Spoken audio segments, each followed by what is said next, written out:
राम जी, कैसे हो आप सब। एक बार फिर से स्वागत है आप सभी का आपके अपने YouTube channel Haryana job info पे। तो गाइस बात करेंगे उन कर्मचारियों को लेकर जिनका यहाँ पे पीएफ कटता है, यानी कि जिनको इस योजना का लाभ है जो मिलता है।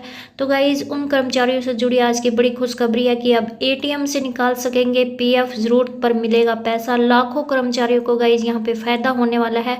और कब तक मिलेगा इस सुविधा का लाभ, तो पूरी अपडेट जानने के लिए गाइस प्लीज वीडियो में अंत तक जरूर बने रहे ताकि पूरी अपडेट आप जान पाए।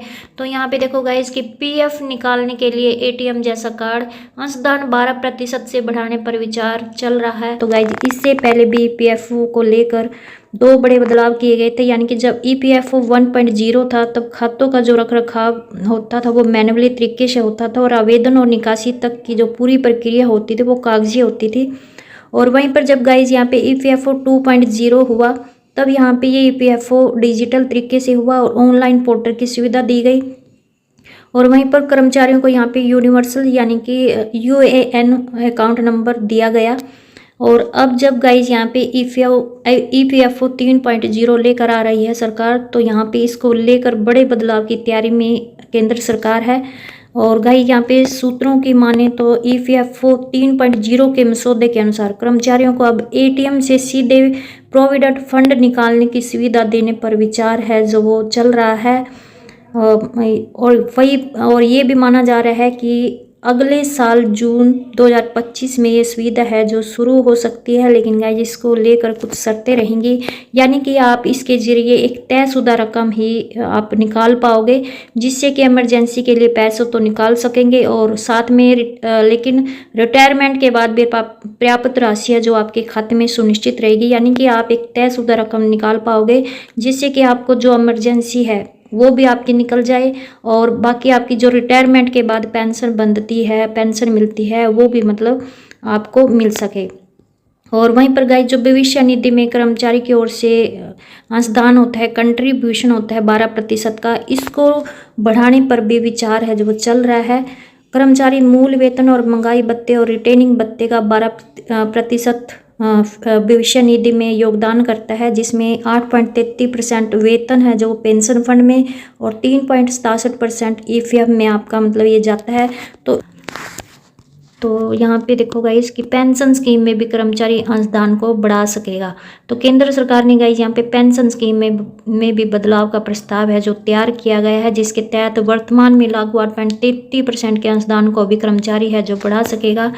हाँ गाइज यहाँ पे लेकिन नियोक्ता के अंशदान में इसको लेकर कोई भी बदलाव नहीं होगा, उसे कर्मचारी की सैलरी के अनुपात में ही ये देना होगा। और वहीं पर गाइज यहाँ पे कर्मचारी को अंशदान और पेंशन फंड में कभी भी राशि बढ़ाने की यानी कि टॉप अप की सुविधा है जो मिल सकेगी। यानी कि अगर कोई कर्मचारी ये मानता है कि उसकी तनख्वाह मतलब अच्छी ठीक ठाक है, यानी कि जब आपको मतलब ये लगे कि मैं थोड़े से और पैसे ज़्यादा जमा करवा सकता हूँ, तो आप कभी भी अपनी मर्जी से राशि बढ़ाने की आपको सुविधा है जो मिल सकेगी। ये आपके ऊपर डिपेंड करेगा, यानी कि आप इसके लिए मतलब अपनी मर्जी से आप मतलब ये राशि बढ़ाने के मालिक होंगे, आपके ऊपर कोई भी प्रेशर नहीं होगा। और कर्मचारी को यहाँ पीएफ सुविधा के प्रति जागरूक बनने के लिए भी पोर्टल को और भी इंटरेक्टिव बनाया जाएगा।